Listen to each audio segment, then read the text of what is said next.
Hola, soy Julio Talledo y bienvenidos a un nuevo viaje a bordo del Nautilus, un podcast para reflexionar y educar sobre las nuevas habilidades que necesitan las personas y profesionales en la era digital. A través de conversaciones conoceremos las historias y experiencias de especialistas que nos contarán su mirada particular y sus aprendizajes. Bienvenidos a bordo. En este viaje nos acompaña Daniel Bonifaz, comunicador empresarial de profesión y emprendedor en servicios financieros. Es CEO de la primera casa de cambio digital en el Perú, la FinTech Cambista. Con Daniel conversaremos sobre el mundo de la innovación y el emprendimiento. La crisis del COVID-19 ha hecho que los negocios se aceleren y que el consumidor demande cada vez más servicios 100% digitales. Por ello, nos sumergiremos en las claves para lograr crear una startup exitosa y escalable. Bienvenidos a otro viaje a bordo del Nautilus. Daniel, muchas gracias por aceptar la invitación y bienvenido a este podcast. Muchas gracias, Julio, por la invitación. Encantado de compartir lo que he aprendido en el camino, tanto logros como fracasos. Perfecto, Daniel. De verdad, estamos muy contentos de tenerte a bordo del Nautilus y de poder sumergirnos en este viaje de las startups. El tema que vamos a tratar hoy día, yo quería empezar con una pregunta, Daniel, y es, ¿cómo definirías a una startup? ¿Cuáles creen que son estas principales características que definen o desarrollan a una startup? Bien, hace más o menos 5 años se ha desarrollado mucho más este concepto, está mucho más claro. Creo que ya se aterrizó en Estados Unidos con un emprendedor ahí en serie que se llama Steve Blank. Él lo que dice, que es la definición creo más acertada, es la diferencia de una startup con una empresa.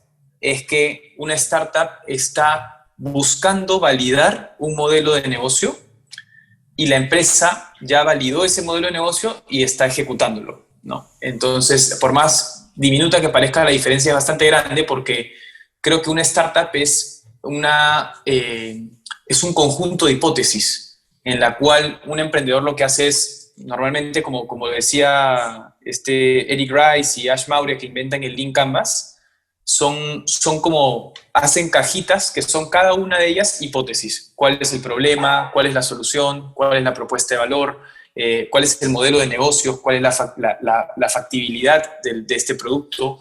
¿Cuál es el segmento de clientes? Todas esas cosas son hipótesis que en la medida que se van validando, uno se va convirtiendo en una empresa, ¿no? Sin embargo, en esa validación hay algo bien característico de una startup que es el tema de la agilidad, ¿no?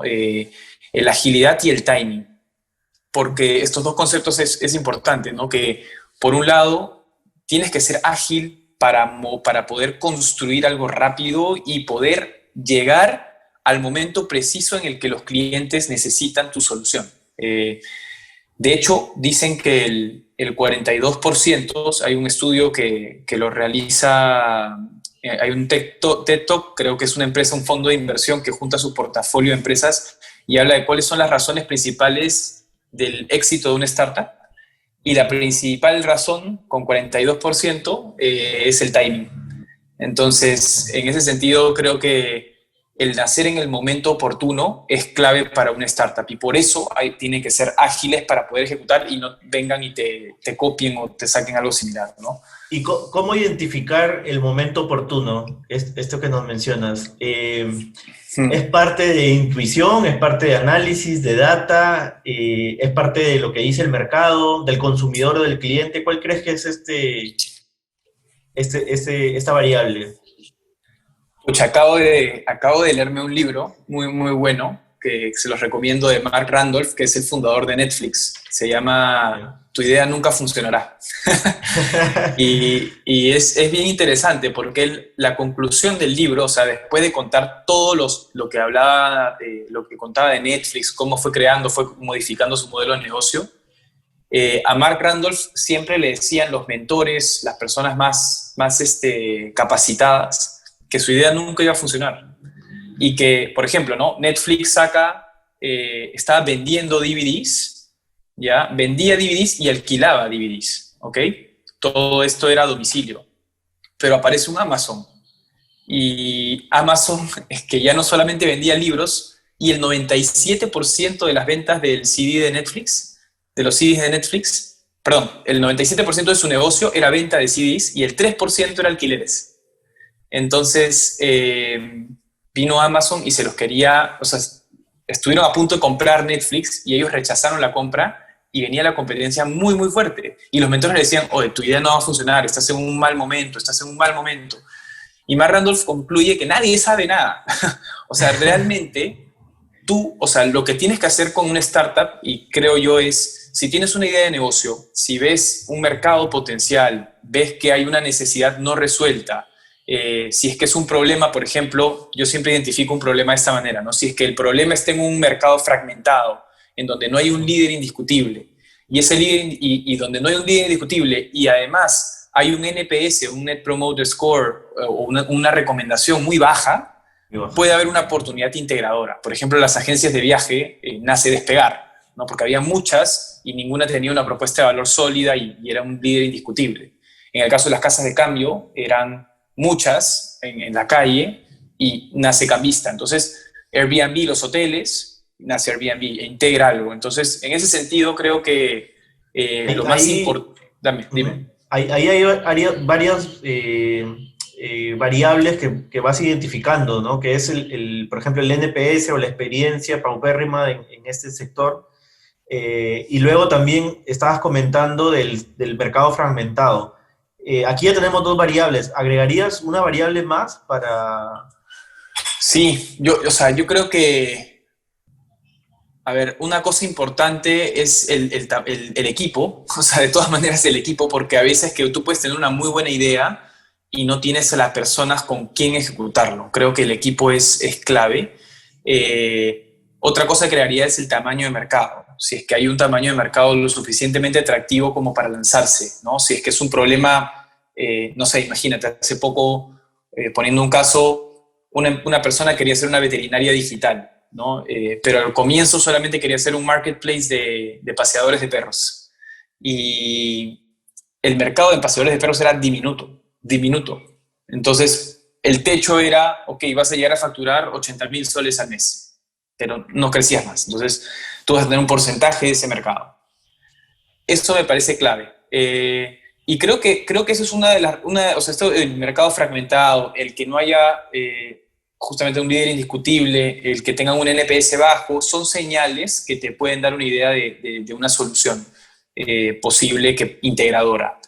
Pero creo que hay muchas más variables. O sea, si tú atacas esa solución con un modelo de negocio que no va, no sé, imagínate que vayas con un modelo de negocio de suscripción cuando era un modelo de venta directa, también, o sea, patina. Por eso digo que creo que hay una serie de variables que ya te dan luces de si es que el negocio funciona o no. Por eso se crea el Lean Canvas, ¿no? Ponte. Claro, y un primer paso es que el negocio funcione, ¿no? Y el segundo paso es, lo que nos traje hoy día, es cómo hacemos que este negocio sea escalable, ¿no? Claro. Llevándolo un poco a la organización que has creado, a la FinTech Cambista.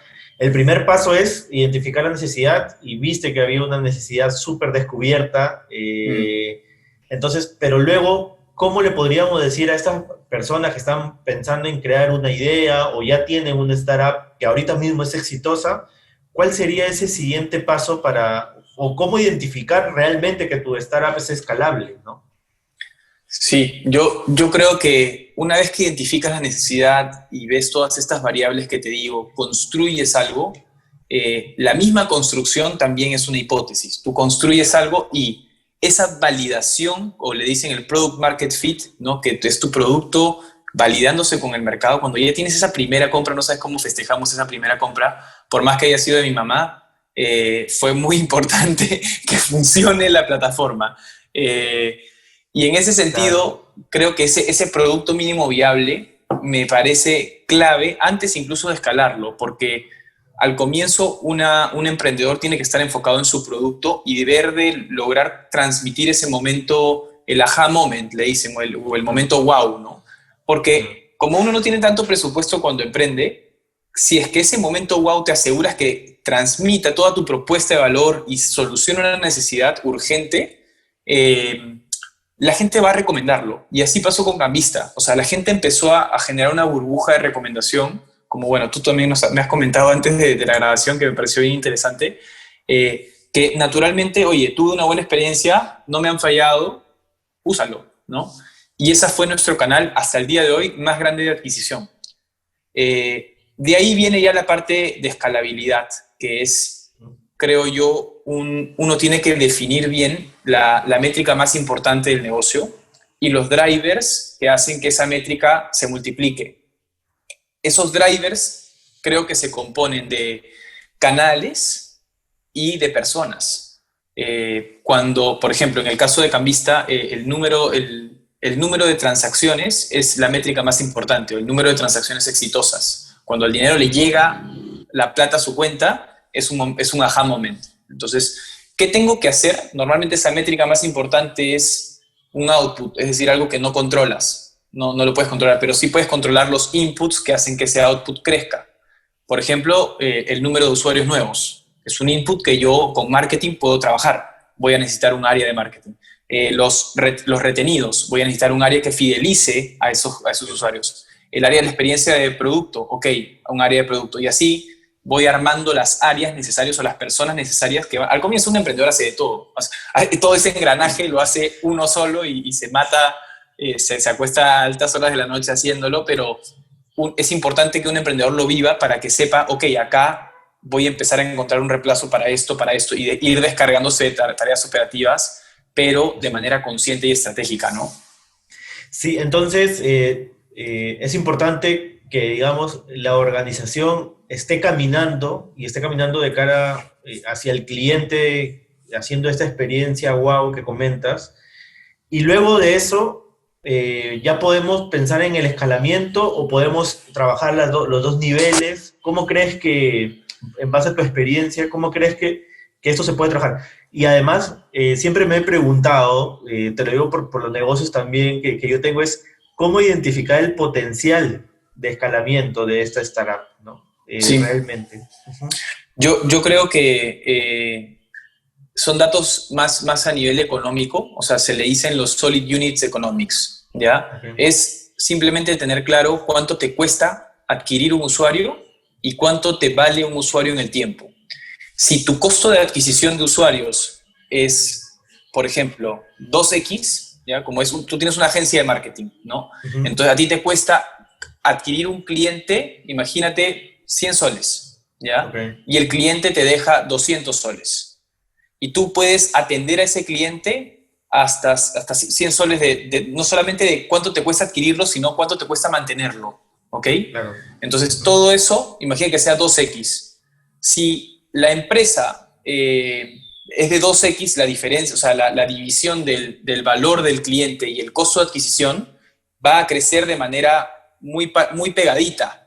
Entonces tú vas a tener que contratar personal para atender nuevos clientes y no va a ser tan escalable, lo cual no está mal. O sea, no todas las empresas tienen que ser escalables. Sin embargo, cuando ese ratio, esa diferencia de CAC, de costo de adquisición y lifetime value es más de 3, 4x, en nuestro caso, por ejemplo, nos dimos cuenta que era 8x, más o menos, dijimos, ok, esto sí es escalable porque los ingresos van a crecer, como le dicen, la boca del cocodrilo, ¿no? Así es. Esa boca del cocodrilo me parece... Y tu operatividad se mantiene. O sea, y la operatividad sí, va creciendo igual, o sea, siempre vamos a tener un pico, una crecida, pero no proporcional a los ingresos, ¿no? Ok, claro. Pucha, interesantísimo lo que comentas. Ese es el primer identificador para saber que tienes potencial de escalabilidad. De hecho, es algo que los inversionistas al comienzo te piden. Es una de las cosas que un inversionista te va a pedir si quieres levantar una ronda de inversión, ¿no? ¿Cuánto te está costando cada usuario y cuánto valor en el tiempo te genera? Y es en el tiempo, en el valor. No es que por una transacción, por ejemplo. Nosotros sabíamos que cada usuario volvía, 90% volvía el siguiente mes. Entonces, con esa retención, le asegurábamos el valor del usuario, ya no valía esa transacción, sino, oye, 10 meses, claro. 11 meses, ¿no? Ese es el valor de... Sí. Lo calculábamos a un año. En Silicon Valley lo calculan a 5, ¿ya? Lo cual me parece un poco exagerado y arriesgado. A un año me Claro. parece sensato. Perfecto. ¿Y qué tan importante es levantar fondos para esta escalabilidad? ¿O qué tan importante es, comentaba y veía algunas entrevistas tuyas también, sobre tener socios estratégicos? O sea, Sí. levantar fondos por un lado y tener socios estratégicos en los países donde vas a operar, ¿no? O un poco, no sé si podrías explicar un poco la diferencia y cómo se compone esto dentro de una startup escalable. Sí, sí, yo creo que, bueno, en primer lugar, los socios fundadores, en verdad cualquier sociedad es un matrimonio, ¿no? Es literal un matrimonio, así que no te va a ser difícil despegarte. Entonces, lo que se recomienda es, hay algunos que priorizan la plata antes que simplemente sean socios estratégicos o socios que aporten valor con su expertise. Y eso creo que no va, o sea, es pensar mucho a corto plazo. Yo sí creo que es importante levantar capital, o sea, el capital es la gasolina que te va a llevar a ejecutar algo más rápido, más ágil, a contratar a las personas, a que tú mismo... Y no aconsejo levantar capital cuando estás en un MVP o cuando estás en tu idea, porque te van a Claro. quitar mucho porcentaje, no tienes nada validado, es mucho riesgo, por eso te van a quitar bastante porcentaje. Tienes que tener ventas como para ya levantar capital. Y cuando levantas capital, sí me parece clave que sea de una persona estratégica, es decir, que sea como que, ok, tú estás jugando, no sé, en Universitario de Deportes y no solamente te compren a tal jugador, sino que te lo lleven al Real Madrid, ¿no? O sea, te lo lleven a un nivel en el que te pueda dar mayor valor. Al comienzo igual Claro. normalmente hay niveles de inversionistas, ¿no? Al comienzo se le dicen los friends, family and fools, que son la gente que confía al comienzito en ti, te da plata, te presta dinero o cualquier otra cosa o te invierte. Y de ahí vienen ya la ronda capital semilla, viene la ronda de fondos de inversión más grandes y va creciendo la calidad del inversionista. No, pero más allá de eso, sugiero, yo soy de la idea, yo estoy bien, mis socios y nosotros en general estamos bien en contra de levantar capital por levantar capital, como si fuera una norma. No lo es. Uno a veces con sus propios recursos puede también hacer una empresa muy rentable y romperla. Va a ser un poquito más lento, dependiendo justamente del timing, ¿no? Nosotros teníamos que apurarnos, levantamos capital, ejecutamos y fue la única vez que levantamos dinero. De ahí, Solo una vez han levantado. solo una vez llegamos al break-even y toda la diferencia de la rentabilidad que generamos mes a mes la reinvertimos en cambista. Entonces no hemos cedido mucho porcentaje, somos la mayoría por lejos los fundadores, y eso nos da mayor, o sea, también frente a un inversionista hoy en día, si quiero levantar una ronda más grande, digo, oye, esto lo hemos trabajado nosotros y nos hemos bandeado para llegar al break-even sin mucha ayuda, ¿no? A nivel de capital, hemos sabido cómo administrar esto. Y eso es un buen mensaje también para un inversionista, ¿no? Les da confianza, les da mayor... Pero igual hay casos y casos, ¿no? Hay casos y casos de todas maneras. Y en el caso por ejemplo, como estar apuntar a países, no sé, Uruguay, Argentina, Chile, ¿cómo tomar la decisión? Primero, ¿cómo tomar la decisión sobre qué país conviene de acuerdo al negocio? Y lo Sí, otro es, ¿qué socio estratégico o cómo llego a este país? ¿No? Primero es tomar la decisión en cuál es el país que mejor me conviene a mi negocio, a mi empresa o a mi startup. Y luego es cómo llego ahí, cómo me instalo. sí. Eh, Yo ahí bueno, te puedo dar, creo que puedo dar en ese sentido buenos consejos porque nosotros abrimos Argentina y cerramos Argentina. O sea, ¿Hace? creo que el mejor aprendizaje es el fracaso y nosotros fracasamos en Argentina. Y esto lo leí después, ¿ah? ¿Cómo no leí ese libro antes? El libro este de Netflix que lo leí. Netflix tuvo la necesidad de, casi se mudan a Canadá. Ellos le decían el síndrome de Canadá. Y no se mudaron y fue la mejor decisión que tomaron, porque se enfocaron en lo que tenían que hacer. Nosotros nos mudamos a Argentina, destinamos muchos recursos allá, pusimos un gap, sí, dijimos, ok, el gap de gastos va a ser este, eh, y hubo un tema regulatorio, o sea, la regulación nos mató en Argentina, porque teníamos socios estratégicos, teníamos todo allá, pero pusieron una regulación de que las personas máximo podían cambiar $200 al mes, hasta hoy sigue. Entonces, Claro. en plena crisis de Argentina, dijimos, oye, podemos remarla, seguir remándola y buscar a clientes que cambien $200, pero va a ser una distracción. Entonces dijimos, dar marcha atrás, ¿sabes qué? Vamos para Sí, otro lado. pero hay un entorno, digamos, Es un político, entorno económico que hay que exacto, analizar también, entonces, para poder exacto. escalar.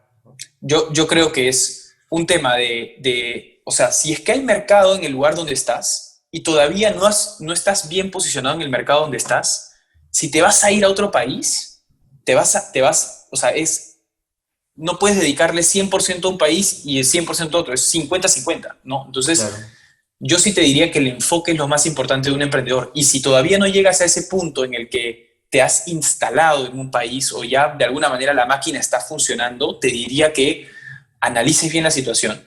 Por otro lado, sí, como tú dices, analizar toda la parte político-económica de un país es clave, o sea, el tema regulatorio, el tema si tienen también economías similares, si hay Claro. beneficios, algunos tipos de beneficios que se pueden entrelazar entre países, el ¿Y qué mercado tan, también, tan frágil es la economía en ese país? O sea, ¿cómo ha venido claro, evolucionando en los últimos años, ¿no? Porque eso puede ser un quiebre, de hecho, un quiebre total. Y organizacional, ¿no? la competencia que hay, o sea, hay muchas variables, creo yo, al momento de internacionalizarse que considerar.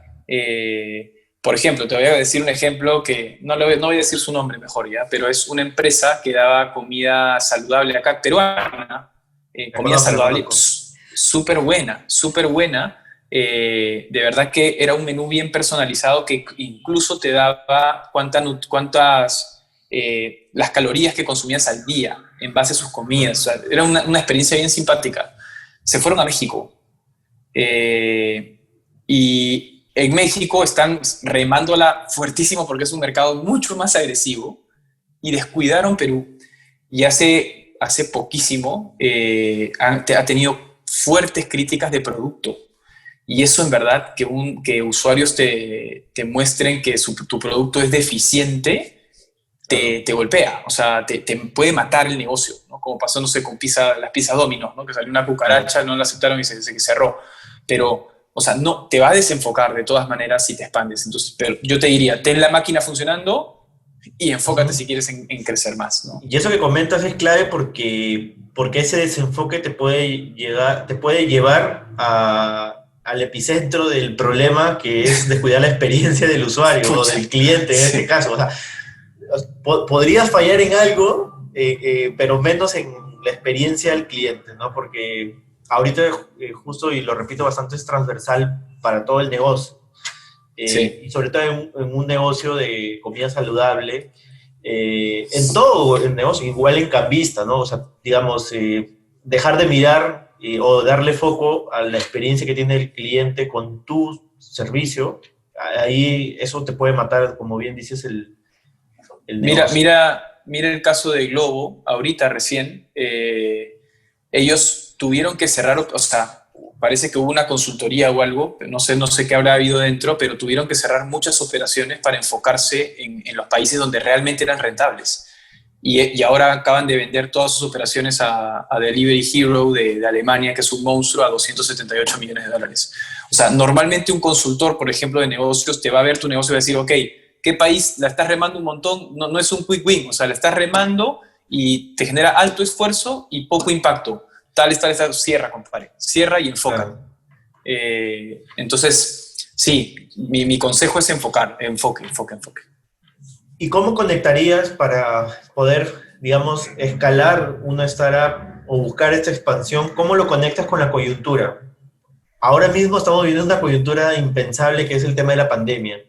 Mm, Pero, por ejemplo, no sé si se vuelva a repetir, ojalá que no se vuelva a repetir una pandemia así, que vengan más cambios de cara al cliente y a la digitalización, sí, porque hay mm. sectores que nos hemos visto que les ha venido bien y algunas empresas los ha digitalizado y los ha transformado bastante, pero que no venga con esa enfermedad, pero es bueno tomar la decisión en tiempos coyunturales como el que vivimos. ¿Qué puede recomendar? O sea, ¿qué tanto puede ayudar a la escalabilidad de una startup un tema coyuntural?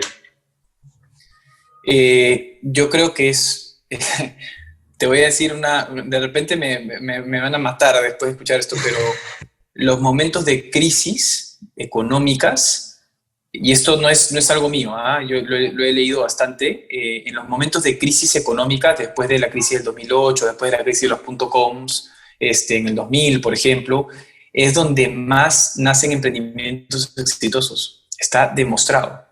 ¿Por qué? Porque acuérdate que en toda crisis económica el dinero no es que se acabe, sino que el dinero se mueve. Y ese movimiento es oportunidades que alguien puede aprovechar.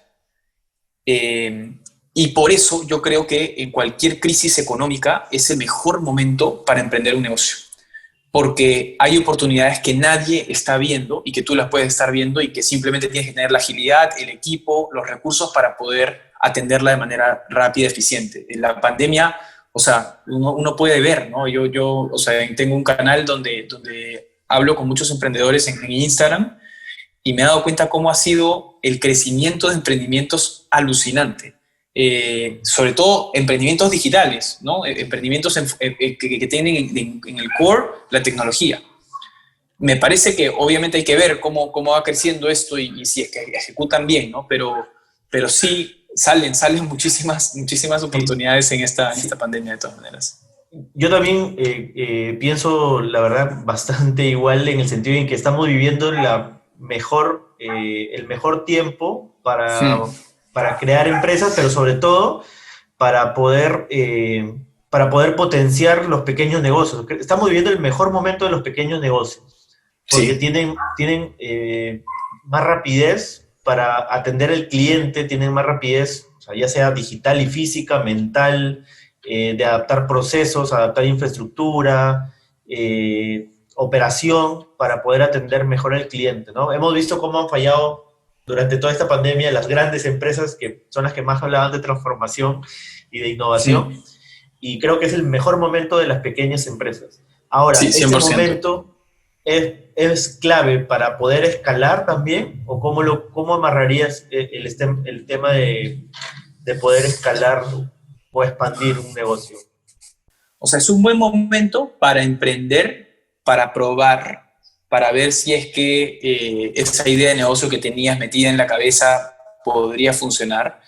Es un buen momento, aparte estamos más tiempo en nuestra casa, o sea, tenemos tiempo para planificar, no perdemos tanto tiempo en el tráfico. Es un buen momento para generar la estrategia y para aterrizar algo. Sin embargo, ya más a nivel de crecimiento, yo diría que es un tema importante como, en mi caso,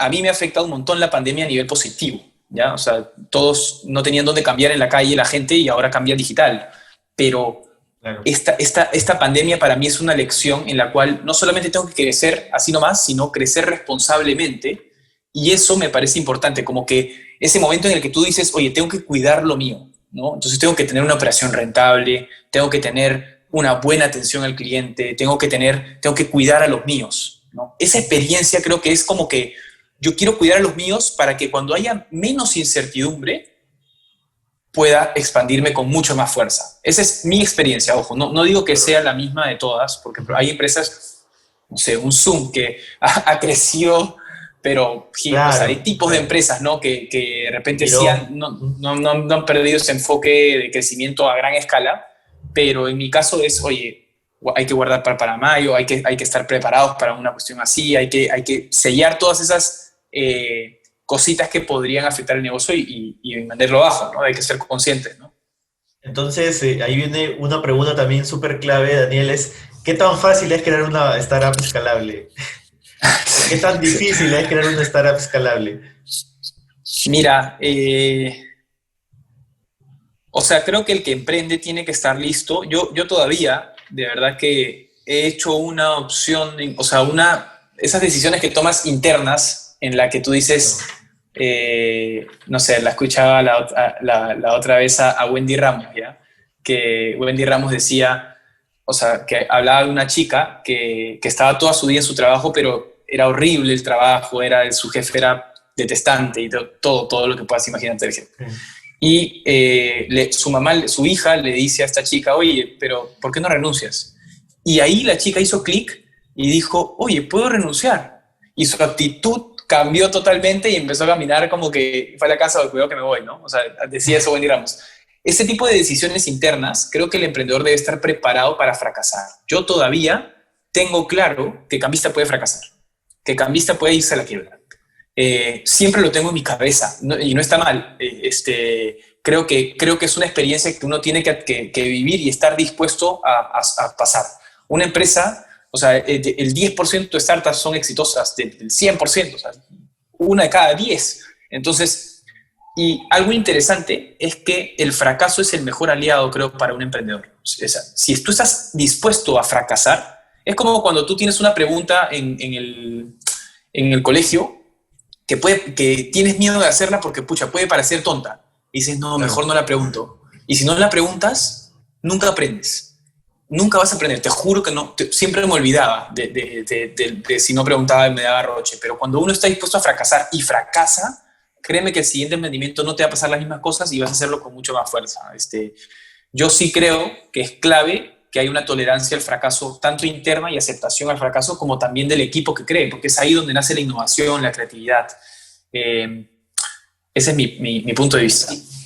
Y esto beneficia, digamos, a este pensamiento, beneficia a la organización en el sentido en que van a ser, digamos, más inteligentes con las decisiones, ¿ok? O sea, ¿lo llevas por ese lado? Andrés Oppenheimer hizo un estudio bien interesante, se llama La innovación de Latinoamérica, su libro, recomendado también. Él hablaba de que por qué en Latinoamérica hay tan pocas patentes, a diferencia de Corea del Sur, Silicon Valley, Estados Unidos, Europa. Y se fue allá a entrevistar a todas las personas que habían generado emprendimientos exitosos. Y una de las cosas que se dio cuenta en Latinoamérica que faltaba era la tolerancia al fracaso. La gente en Estados Unidos, en Silicon Valley, se ríe de sus 9 fracasos que tuvo y dice, sí, voy por mi 10º, con total como normalidad, ¿no? Acá es, uy, fracasaste, uy, estás emprendiendo, ¿por qué será que estarás emprendiendo? O sea, como que hay mucho prejuicio, poca tolerancia, y esa mentalidad es la que tenemos que quebrar internamente uno primero y luego en general en el país, ¿no? Claro, y es una cultura que debemos desarrollar también, ¿no? Porque Sí. Es la cultura, creo, latinoamericana también, de que siempre estamos pensando qué es lo que va a decir la otra persona. Entonces, Sí, si fallas te votan, ¿no? O sea, ese es un pensamiento que está y que hay que erradicar, ¿no? Perfecto. Y un poco para ir cerrando, Daniel, que está bien interesante, este tema de startups escalables es, ¿cómo definirías, si tuvieras que definir 5 variables o 5 características de una startup escalable, en base a tu experiencia, en base a lo que has visto, lo que nos comentabas de la decisión que tomaron con Argentina, y esta tolerancia que comentas al fracaso, que es súper interesante y creo que es uno de los principales brazos que nos llevamos de esta conversación, ¿cuál crees que serían esas principales características de una startup escalable? Te la estoy poniendo difícil. Sí, está difícil, pero voy a pensar. Yo te voy a decir algunas, no sé si llega a 5 o si me pase. Pero yo creo que es importante que sea, o sea, lo que dije al comienzo, el timing, el momento adecuado, el momento oportuno, o sea, el que responda a la pregunta ¿por qué ahora? ¿Ya? 2, no solamente antes incluso de esa, diría que todo emprendimiento tiene que partir de un propósito. Si tú no tienes un propósito claro, si no vas a tener la fuerza para levantarte todos los días y trabajar en esto. Entonces, el propósito es ese por qué que te va a llevar a estar todos los días comprometido con tu propio emprendimiento y sacarle el punch. Al final tú te enamoras del problema que quieres solucionar, no de tu solución. Entonces, en ese sentido vas a encontrar las soluciones para llegar a atender el problema que tienes o que quieres solucionar. Propósito, timing, equipo. Te diría que hay muchos inversionistas que, no, por ejemplo, el caso de Airbnb, ellos fueron aceptados en Y Combinator y en verdad su modelo de negocio estaba bien riesgoso porque era, ¿quién va a alquilarle a un desconocido tu casa? Esa era un poco la mentalidad en Y Combinator. El Paul Graham, que era el fundador de Y Combinator, le decía, imposible, le decía a Chesky. Y de ahí se enteró, le contaron ellos mismos, que para poder tener capital vendieron unas cajas de cereales a 30x más de lo que les costaron. Y ganaron $30,000 en una venta de cereales, de cajas de cereales. Y como vieron eso, el Graham dijo, oye, si tú has podido vender una caja de cereales 30 veces más de lo que te costó, puedes hacer que la gente se quede en una habitación. Y invirtieron, o sea, los aceptaron en Y Combinator, ¿no? Entonces, creo que el equipo es clave como para sacar adelante y tener un equipo diverso, que tenga distintos roles y empujen. Y acuérdense que las sociedades son un matrimonio. Entonces, también tiene que haber bastante confianza, transparencia, esas tres cosas. De ahí 4, equivóquense rápido y barato. Creo que el hecho de, si tú no te equivocas y no pruebas y no ejecutas rápido, te gana el tren, te pasa la competencia, viene un monstruo antes al Perú, tienes que ejecutar. No existen las reuniones en las que tú dices, bueno, ya lo vamos viendo, ¿no? Lo vamos viendo. Y 5, te diría que tengas bien claro tus métricas más importantes del negocio. O sea, lo que no se mide no mejora, típica frase, y si no estás consciente de esas métricas más importantes del negocio, no vas a poder escalarla al nivel que quieres. Si tú tienes unas métricas que de repente no son las adecuadas, vas a estar desenfocado de tu punto. Entonces, las métricas te ayudan, 1, a enfocarte, y 2, a saber qué áreas, qué recursos vas a necesitar para ir creciendo de manera responsable sí, responsable diría yo, responsable. Genial. Perfecto, buenísimo. Súper interesante, Daniel, lo que nos comentas. Es más, ese es el resumen, digamos, del podcast que nos has hecho rápidamente en unos minutos. Y es súper interesante. Llegamos a 5. Llegamos a 5, exactamente. Esperemos que todas las personas que nos escuchen lleguen hasta esta parte de todas maneras, porque hemos dejado la salsa para el final. Hemos dejado la salsa para el final. Entonces, lo máximo. Genial. Muchísimas gracias, Daniel. Súper interesante lo que comentas. Esperamos tenerte en otro episodio más adelante para seguir hablando de estos temas de innovación que son claves para los negocios, para los gerentes, para los directores, para los consultores. Y sobre todo me quedo y rescato una frase bastante importante que lo has mencionado hoy día, que es el foco y la tolerancia al fracaso, ¿no? Debemos normalizar esa tolerancia al fracaso para poder salir adelante en el mundo de los negocios. Buenísimo, hermano. Oye, muchas gracias por invitarme y nada, gracias también a los que están sintonizando este podcast y espero que sea de ayuda para sus emprendimientos. Genial, muchísimas gracias. Esto ha sido Daniel Bonifaz, CEO y cofundador de Cambista, una fintech súper importante en el país. Y muchas gracias por sintonizarnos en nuestro programa de A Bordo del Nautilus, nuestro podcast de Verne Future Mindset. Nos vemos, gracias, Daniel. Nos vemos, gracias, Julio. Chao, chao. Chao.